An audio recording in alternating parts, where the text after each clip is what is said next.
Namaskar. So today let us make a slightly different starting, and that is कि हम लोग जितने भी हैं, includes me, we all want freedom. Freedom from the old, which is outlived its utility, or freedom from those aspects of life which are causing pain. We all want, and we know that it is these which are the cause. But, and incidentally, we keep postponing this till the time of our death, because we then say that it is that Panda who will give us freedom. It is my son who will give freedom. Look at it. निकम्मेपन की हद होती है। हम इतना नकारात्मकता से अपने जीवन को देख रहे हैं और उस फ्रीडम को देख रहे हैं कि हम उसको पोस्टपोन करते रहते हैं। Why? It just tells us that हमारी प्रायोरिटीज कहीं और है। अगर हमारी प्रायोरिटीज फ्रीडम के लिए हैं, तो हम बाकी सब कुछ छोड़ के we would choose freedom from a certain thing, freedom from patterns of responses, behaviors, all those things that are identified to be causing pain. But we choose to stay in that comfort zone instead. And that is the problem. And generally, this is the line that we would be taking in this video आज। हम देख रहे हैं कि पिछले episode में ये बताया गया था कि मैं का जो भाव है, ईगो सेंस, इस ईगो सेंस को त्याग दिया जाए तो वर्ल्ड अपीयरेंस भी समाप्त हो जाएगी। पर उस ईगो सेंस को त्यागना ही लोगों को मुश्किल लगता है, क्योंकि वो उस पुराने से ही बिल्कुल चिपके हुए हैं, attached, they don't want to leave it.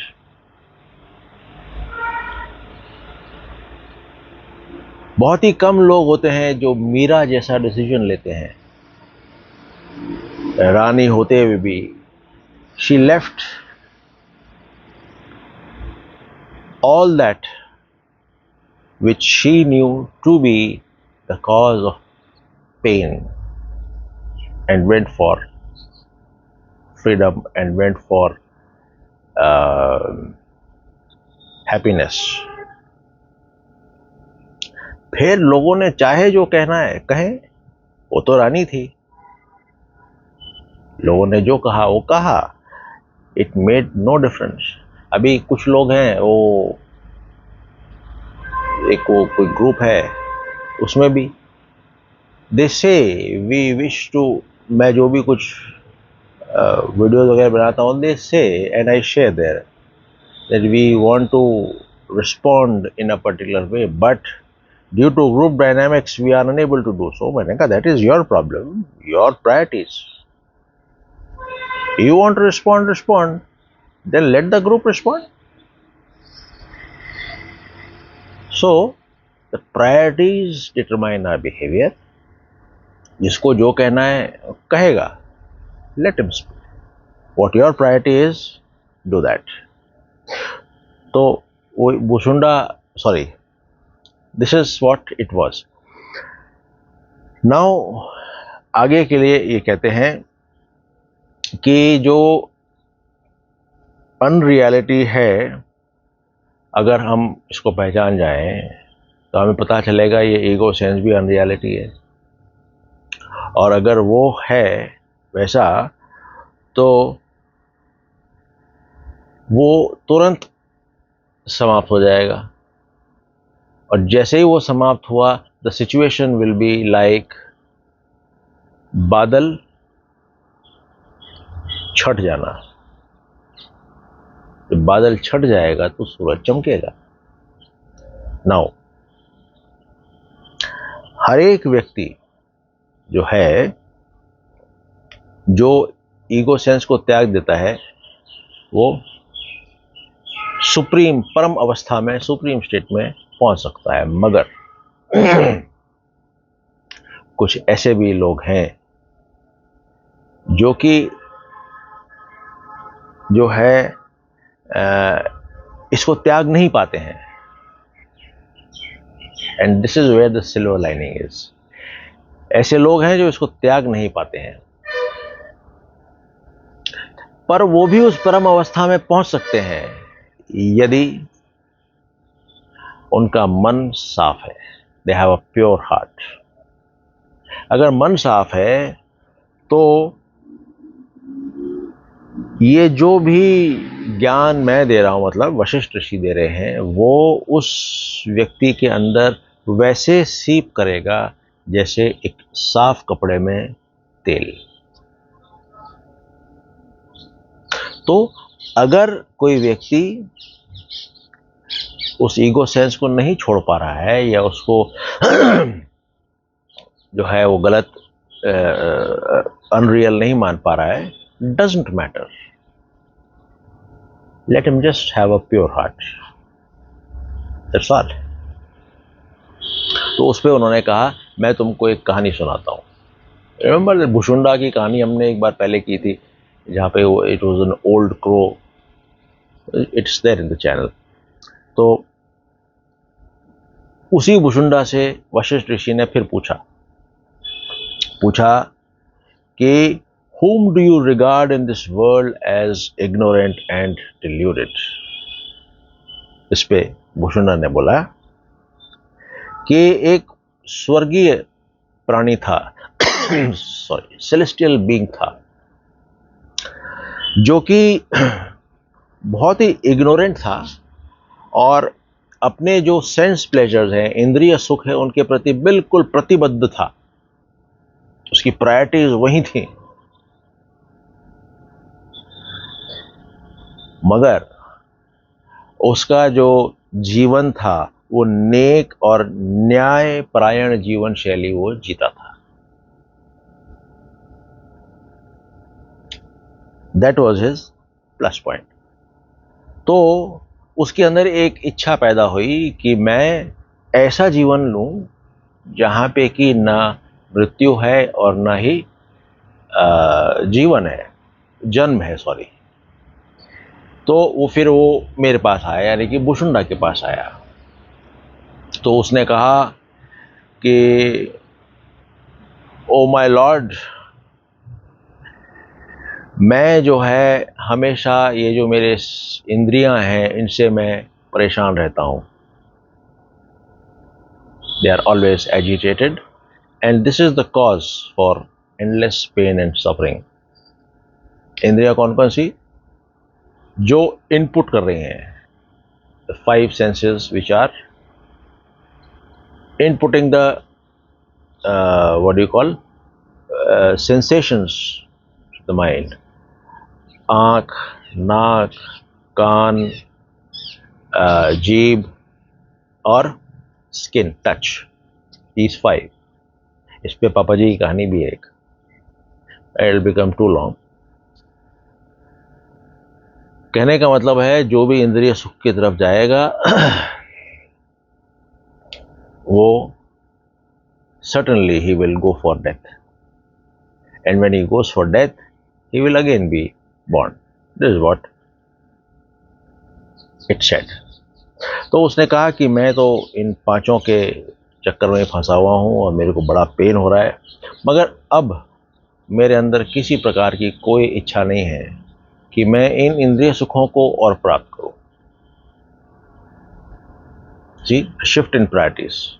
सो मुझे ये महसूस होता है कि सिर्फ एक तरीका है, और वो है कि दृढ़ता से मैं इंद्रिय सुख की इच्छा को त्याग दो, दृढ़ता से, जैसे मीरा ने त्यागा था, त्याग दूं।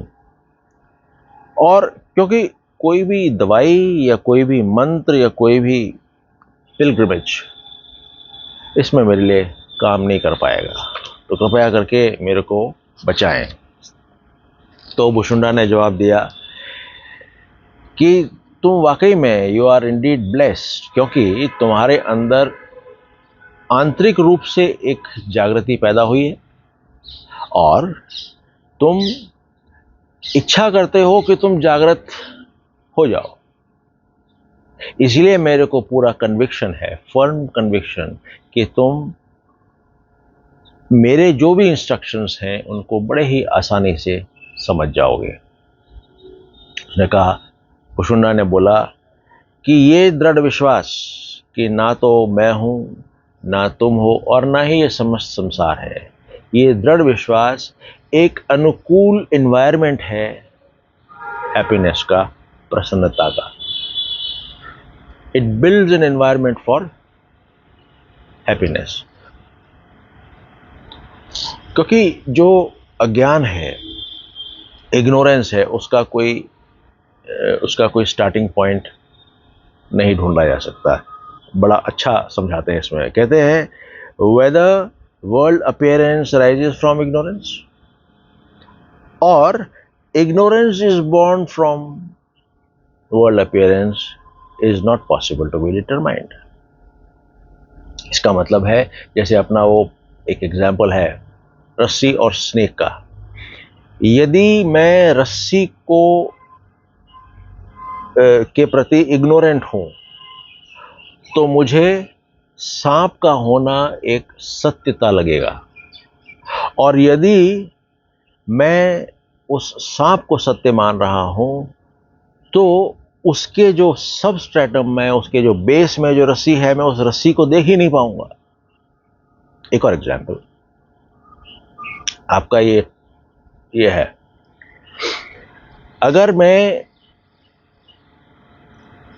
इसका गोल्ड नहीं देख पा रहा हूं, तो मुझे ये आपके कान वाले ये दिख रहे हैं। But if I take this to be a reality, तो मैं उसके अंदर जो सोना है उस सोने को नहीं देख पाऊंगा। Let's take one more example, it becomes more clear. यदि मैं इस संसार का जो बेस है, जहां से ये उठा है, उस बेस के प्रति इग्नोरेंट हूं, तो पूरा मेरा संसार दिखता है कि all this world appearance is real. Ignorance of that. अगर मैं उसको सही मान रहा हूं, तो I am ignorant of the existence of the substratum called consciousness या असीम चेतना, जो भी है। तो ये उसका कारण है या वो इसका ना होने का कारण है? इट्स वेरी डिफिकल्ट टू से, but it can be done because the tree of the world arises from the ego sense, and when you burn that seed, यानी कि जब आप ईगो के होने का ही एक ईगो सेंस के होने का ही जो है उसको बर्न कर देंगे, आइडिया को, तो फिर वर्ल्ड अपीयरेंस कैसे होगा? वो एक कहानी थी ना, राजा सिक्की ध्वज की। It's there on the channel, आप देख सकते हैं in case it has been missed out. तो ईगो सेंस उस तरीके से समाप्त हो जाएगा। Ego sense is a notion, like this blueness of the sky, it's a notion, प्रतीति है, असलियत नहीं है। Ego sense didn't exist in the beginning, so how can it exist now? यानी जो इस संसार के शुरुआत में था वही आज भी है और वही आगे भी रहेगा। ना इसमें कुछ बढ़ रहा है, ना इसमें कुछ कम हो रहा है, खाली फॉर्म्स बदल रहे हैं, राइट? तो जब ईगो सेंस ना शुरू में था और ना आगे रहेगा, तो आज कैसे हो सकता है? ईगो सेंस एक्चुअल में नहीं है। सो न मैं हूं, न तुम हो, न द्वैत है। World is an expansion of one's notions. ये जो संसार है ये आपके नोशंस का, आपके मान्यताओं का विस्तार है। आप जो मानेंगे वही होगा। ये जो मैनिफेस्टेशन आजकल चल रहा है, इतना लोग मैनिफेस्टेशन में जा रहे हैं, what is this? It is मन के धारणा का विस्तार। Again this is a trap. This manifestation business therefore is a trap है। आप जो है, जो सत्य है, उसको छुपा रहे हैं, मैनिफेस्ट कर रहे हैं। It's a trap. अब दुनिया फंसी हुई है उसी के अंदर, मैनिफेस्ट करो, मैनिफेस्ट करो। अरे कुछ नहीं मिलना उसमें। It's ultimately you will have to drop that that entire theory of manifesting, and you'll have to drop the entire mechanism, that's the mind, which is manifesting. You'll have to ultimately drop both of them only then. तो जब आपको पता है कि mind drop करना है, जब आपको पता है ईगो सेंस ड्रॉप करना है, तो कर दो। वो मैनिफेस्ट क्यों करता? But world is an expansion of one's notions, और इसको हम सेल्फ एफर्ट से पार कर सकते हैं, ठीक है ना? क्योंकि असल में तो ये वर्ल्ड अपीयरेंस है ही नहीं, it is just an optical evolution. Bracelet is an idea, is a notion, gold is truth. तो अपन बात कर रहे थे, सत्य जो है वो गोल्ड है, वही गोल्ड अलग अलग फॉर्म्स लेगा। सत्य जो है वो असीम चेतना है, वो असीम चेतना ही अलग अलग फॉर्म्स लेगी। फॉर्म्स इज नॉट सत्य। तो फिर वो आगे कहते हैं water has no motivation to throw up the waves. Similarly असीम चेतना में भी कोई ऐसा मोटिवेशन नहीं है कि वो मैनिफेस्ट करे। तो क्यों करेगा भाई? There has to be some motive to it. Motive ही नहीं है तो फिर क्यों करेगा वो? बस हो रहा है। अभी again this manifestation industry, oh motive अभी ध्यान में आया था,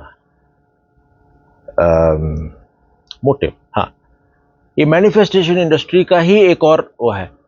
what is the motive of your birth? मेरे जीवन का उद्देश्य क्या है? भाई उद्देश्य है ही नहीं। उद्देश्य है नहीं, आप खोज रहे हो जबरदस्ती। That is the problem. There is no motivation. आपने एक फॉर्म लिया है, आओ दूसरा फॉर्म लेगा। Where is the motivation? आप ये फॉर्म लेकर के इस इस परिवार में जन्म लिया तो क्या मोटिवेशन था आपका? आपको तो पता भी नहीं था कि मैं जन्म ले रही हूं। फिर उसके बाद में जैसे जैसे इन टाइम एंड स्पेस यही फॉर्म मूव करता गया, तो जहां पे वो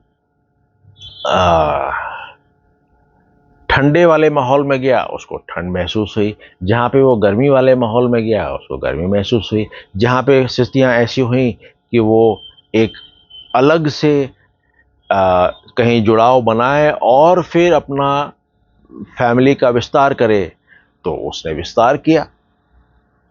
और जैसे वो मतलब सिचुएशंस आर हैपनिंग, इसे मोटिव क्या है? There is no motive. तो जिस प्रकार समुद्र में कोई मोटिवेशन नहीं है रिपल्स पैदा करने का, उसी प्रकार ब्रह्मन में या असीम चेतना में भी कोई मोटिव नहीं है ये वर्ल्ड अपीयरेंस का, ये दुनिया पैदा करने का। So in the absence of a valid cause creation has not taken place. ये क्रिएशन हुई ही नहीं है, इस संसार की रचना हुई ही नहीं है, क्योंकि कोई कॉज ही नहीं है, कोई there is no motive. So O celestial, you are Brahman. आप ये ध्यान रखें कि आप एक असीम चेतना है जो कि समरूप है, होमोजेनियस, अविभाजित है, अनडिवाइडेड एंड अभाज्य है, इंडिविजिबल है। अभी और भी बता दें, फिर वो कहते हैं कि आपका नेचर है कि आप अवर्णीय है, इनडिस्क्राइबेबल, और अपरिभाषित है, इनडिफाइनेबल। इसीलिए there is no other in it. Brahman is also incomparable, बेमिसाल है, ये कोई मिसाल ही नहीं हो सकती उसकी। तो फिर वो कहते हैं जो ईगो सेंस द्वारा एक्सपीरियंस किया गया है, दैट डज नॉट एग्जिस्ट। और ईगो सेंस खत्म तो एक्सपीरियंस भी खत्म। आज के लिए मेरे ख्याल से बहुत लंबा हो गया। Yes, so we call it a day. बाकी अगले एपिसोड में। Thank you.